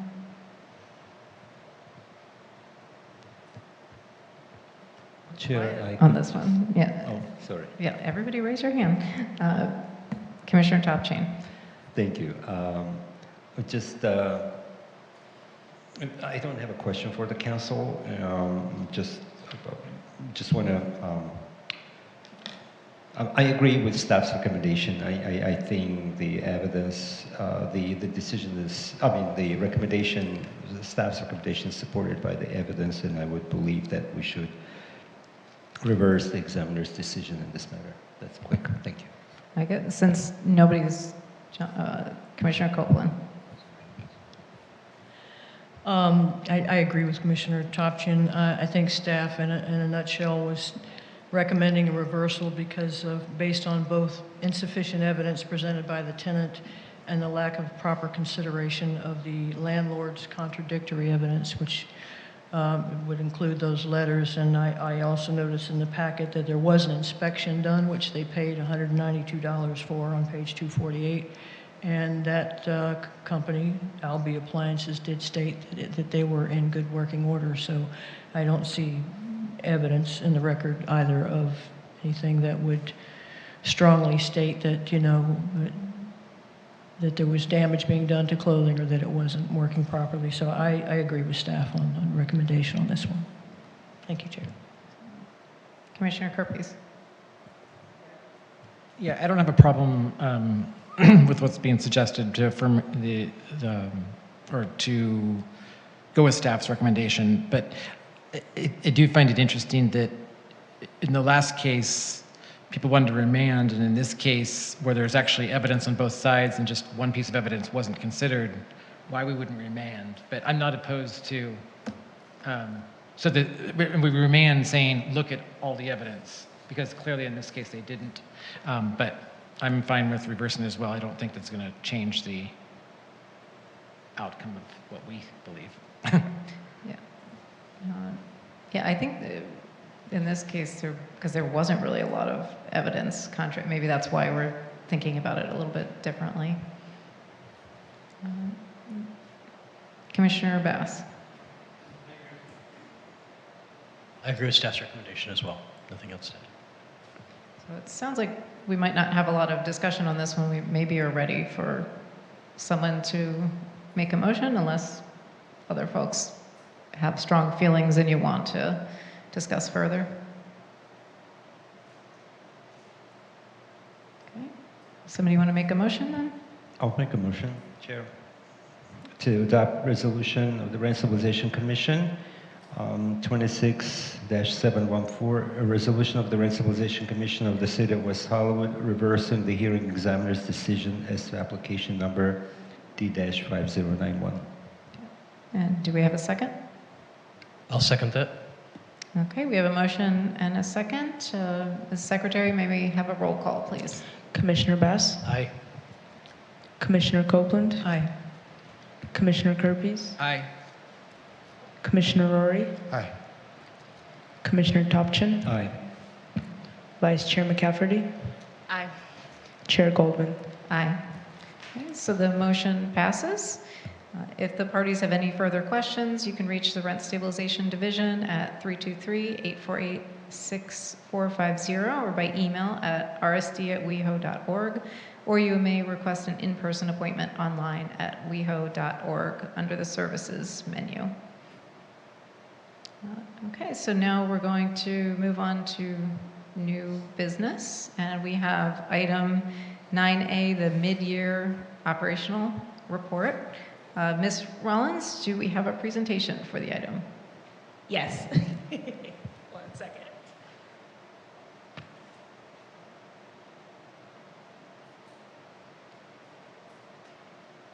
We're experiencing minor technical difficulties. 1 second.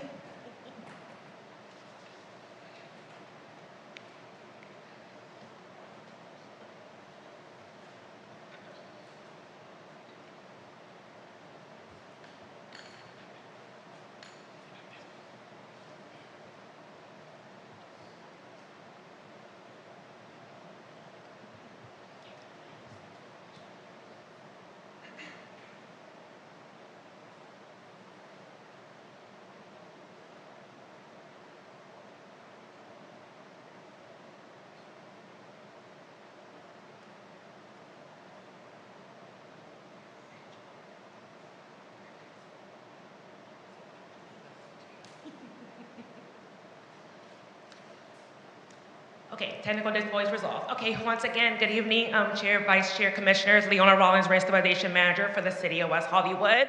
And this evening, we'll be talking about our mid-year operational update for the Rent Stabilization Division. So we're going to be looking at this period of time from January 1st, 2026 to June 30th, 2026. In our 6 month at a glance, we have received 4,164 constituent contacts. We have conducted 48 administrative hearings. We had 23 appeals presented to our Rent Stabilization Commission. We did 19 compliance determinations and also conducted 63 mediations. We have engaged in a lot of community engagement over the course of that particular time frame. You can see a breakdown that we have received 53.9% of our total contacts coming from tenants and 33.1% coming from property owner contacts. As you can see, a significant number of tenants are the ones coming contacting us seeking assistance, while property owners do represent nearly 1/3 of all of our contacts. Typically, we do see a significant influx of communication and engagement for our property owners as we're starting to enter into the building season, which does begin in the beginning of June and can last up until the midpoint of August. And it does show that we are constantly making sure that we're serving both tenants, property owners, to make sure they're also provided with the most accurate and up-to-date information regarding our ordinance and our regulations. So how do constituents reach out to us? So most of our contacts at 54.3% are coming in mostly between phone and voicemails, with 20% coming in about in-person counter service visits. Our interactions with the community are very, very important. It helps us not only address issues as they arise, but it also can help our constituents navigate very complex housing issues that they deal in day-to-day operations within the rental market. Some of our formal dispute processes, and when you think about our administrative hearings versus our appeals that ultimately come to the commission. So when you look at our breakdown of administrative hearings, we had a total of 48. Those hearings, that we had 9 that were granted, 4 that were ultimately denied, 17 that were withdrawn, and 1 that was dismissed. And we do have, at the point of this data pool, we did have 17 pending decisions, but keep in mind that those decisions were hearings that took place in the latter part of June. And then when ultimately those cases were appealed, we did have 23 that went to our commission. The commission did affirm 7 of those. 1 was reversed. 1 was affirmed and reversed in part. 10 were withdrawn, and 4 were pending. As you guys know, our appeals provide additional safeguards for accountability, consistency, and procedural fairness for both parties in the rental housing market. So when we're resolving disputes and restoring compliance, we did receive 19 compliance determination requests. That usually involves a lot of our maintenance-related issues. When housing providers do come forward and submit their compliance determinations, we are receiving like an average between 68 to about 70% of them being approved on their first request. Also, we do have a lot of mediation requests that are coming in. And a lot of our hearings are ultimately resolved before an actual hearing takes place, and our city mediator was able to resolve about 15 of those before they actually went to hearing. So compliance determinations are very, very important because it allows us to link rent restoration to verify correction of conditions that previously did result in rent reductions, and also it does allow those, when they do submit their compliance determinations, to make sure that once they are granted, that they can proceed with doing their annual rent increases.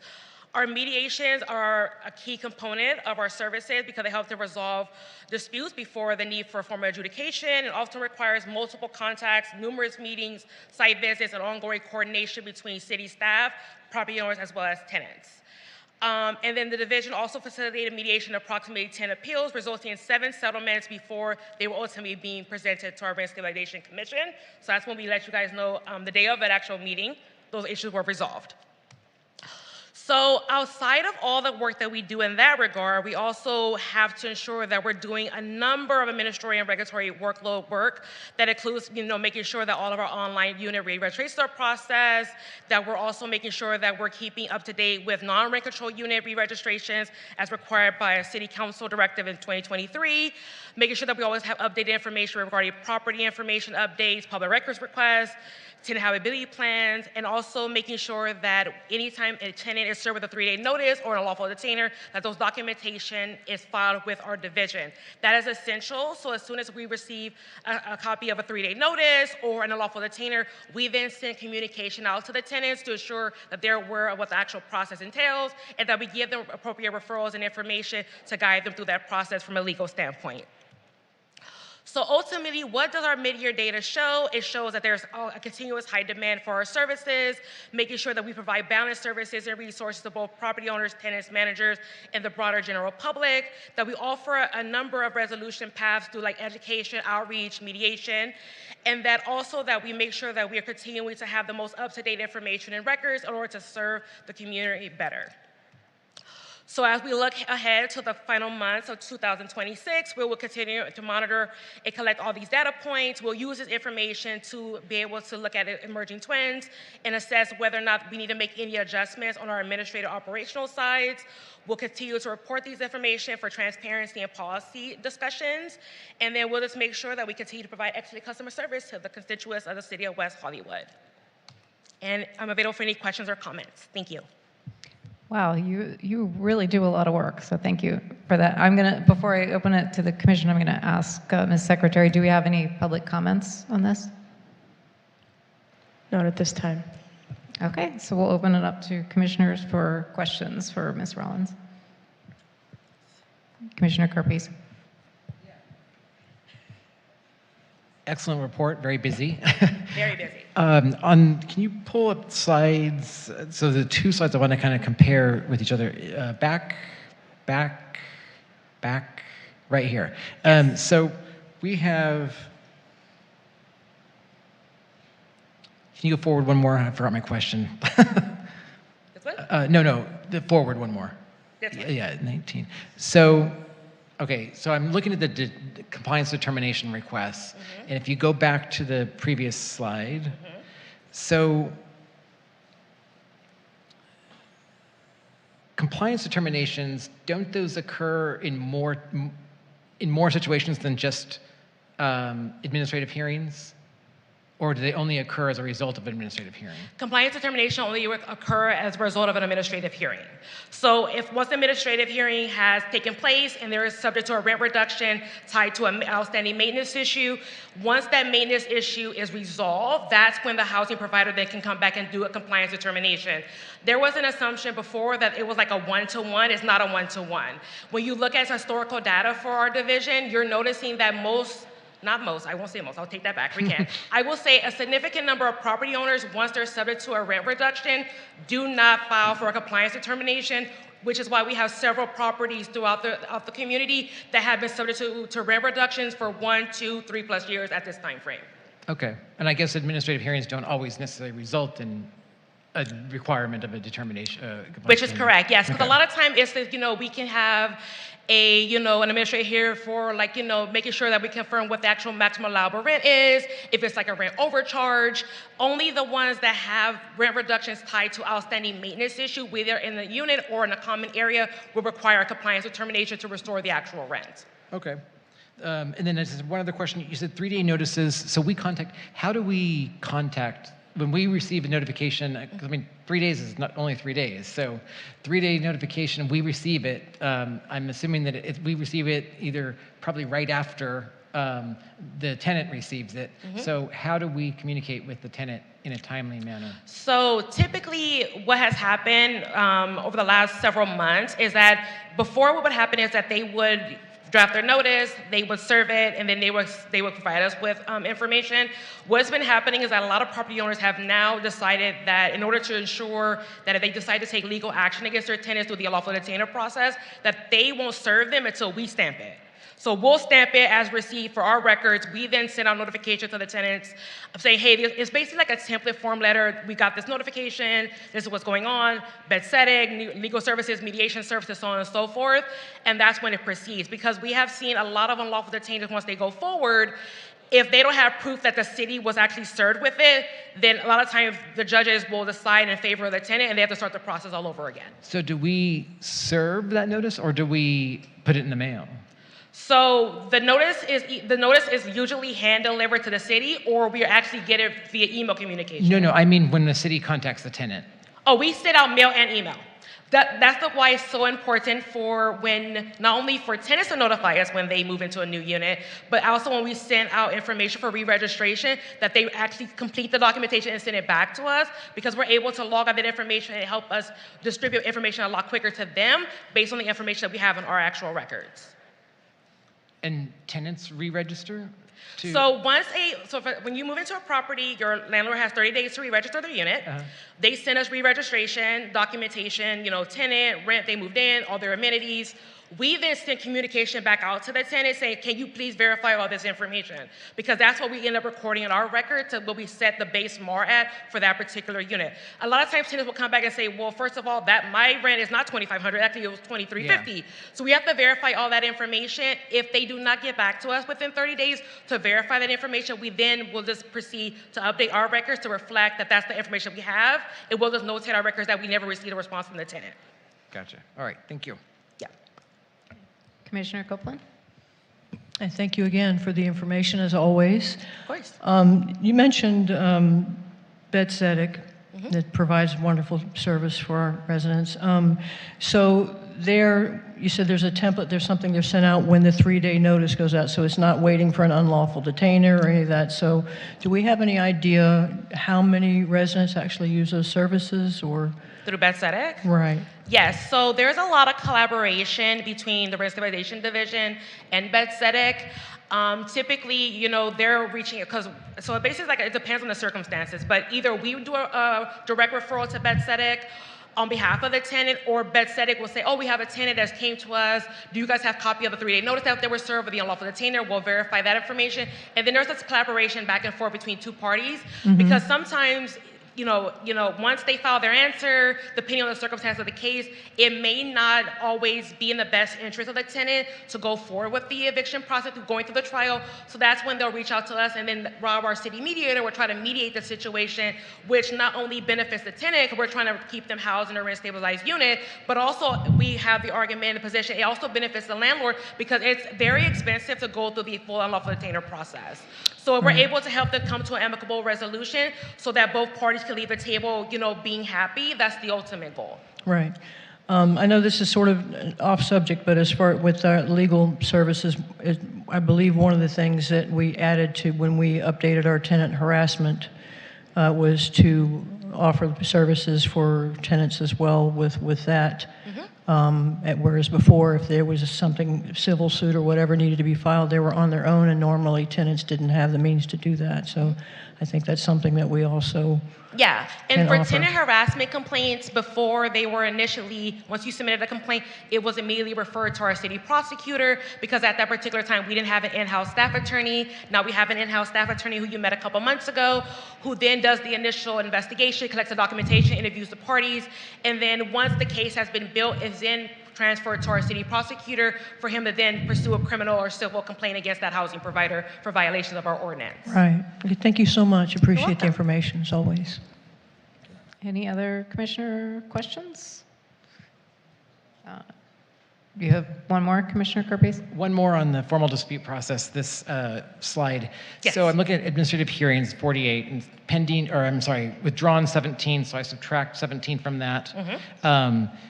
And then I subtract 20, because I'm trying to figure out what percentage of things get appealed, and it looks like 100% of things get appealed. Because there's 48, one gets dismissed, that's going to go away. 17 get withdrawn, that goes away. That leaves you with 30, I believe. Leaves you with 30. But then if you look at the appeals, you've got 23. Yes. So that leaves a difference of 7, but then you've got 17, I'm sorry, 4 pending. So that looks like So, about okay, but 99% of our. So no, okay, I understand. Math was not my favorite subject, but I love me some calculus. But I will say this: you have to also keep in mind that every single appeal that's listed was appeal that was initiated this year. Doesn't mean that was scheduled for this year, not that the appeal started this year. So some of the appeals that were scheduled, like for January, for example, were initiated back in February. I mean, back in like December or November. So it only gives you a snapshot of when we pull data, like after June 30th. But you'll see the actual percentage breakdown when I come back probably in early January, like the first or second meeting in January, when we do the full overview, because then you'll be able to see the difference between what's the actual breakdown from where actually goes from hearing, what actually ends up going into appeal. Because when you look at our overall caseload, it's not 100% cases being in appeals. On average, it's significantly less than that. Okay. Because most issues are easily resolved, or even if they do state to us, oh, I'm gonna file an appeal, if we get to them before they actually submit the documentation, they immediately go into mediation and get a resolution before having to come before the commission. Great, thank you. You're welcome. Okay.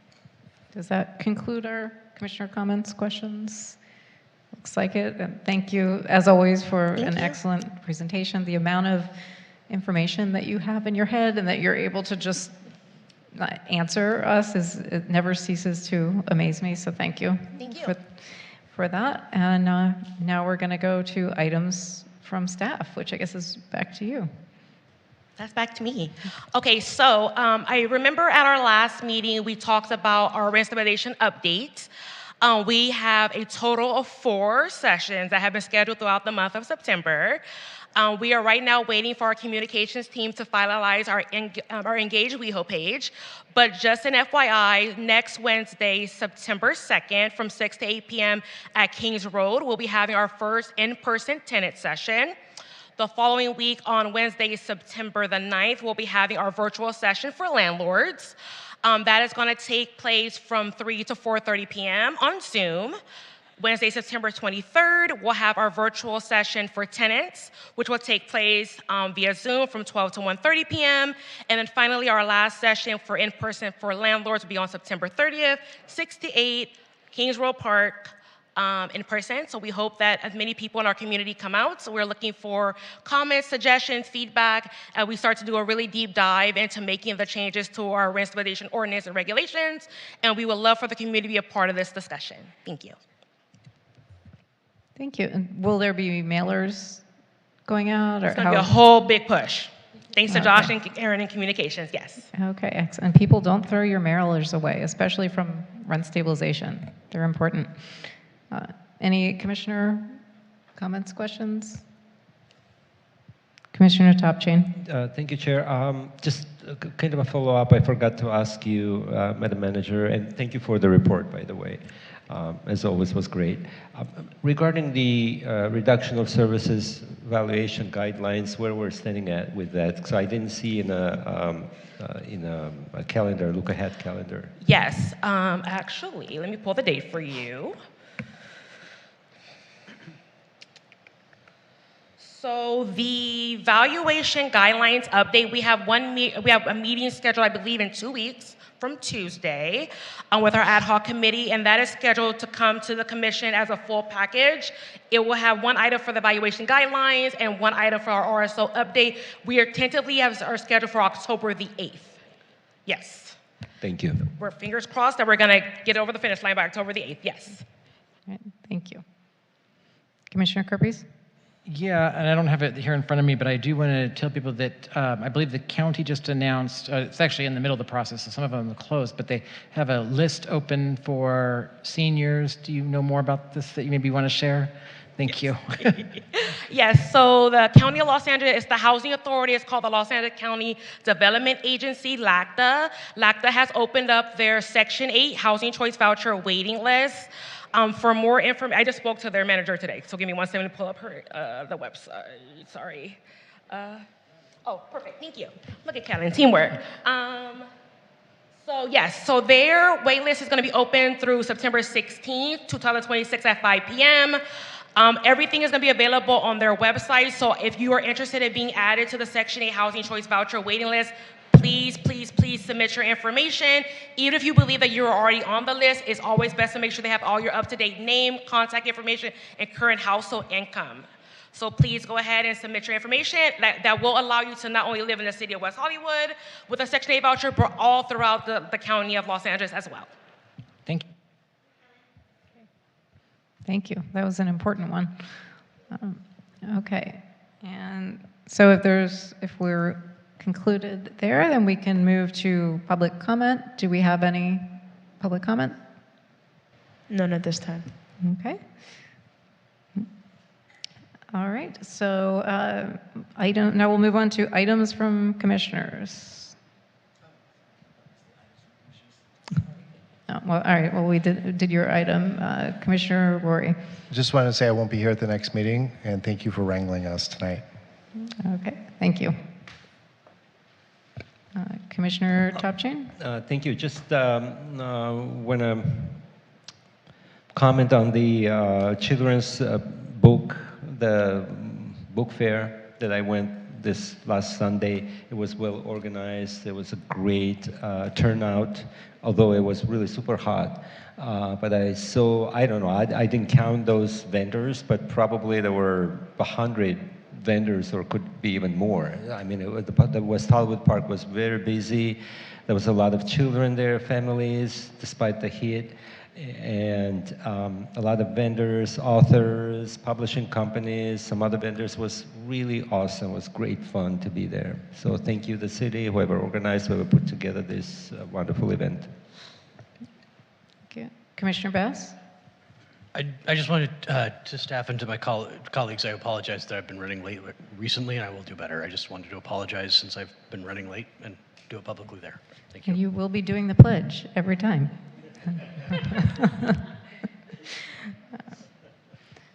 Okay. Any other commissioner comments? Okay, seeing none. So I'll just share some of mine. So I also attended the Children's Book Fair, which was really fantastic, although we couldn't stay as long as we wanted to because it was really hot. And I also had the pleasure of going to the Social Justice Advisory Board meeting, and I got to see 2 new members be sworn in. So congratulations to Advisory Board members Joseph Soto and Jonathan Harling. And then I also was here last night. I attended the Women's Equality Day put on by the Women's Advisory Board. They did a really fantastic job bringing together a lot of great speakers, panel. So really wonderful things happening in the city. And then finally, I will, as always, thank staff for all of your wonderful help and information and all the work that you do for the tenants and landlords.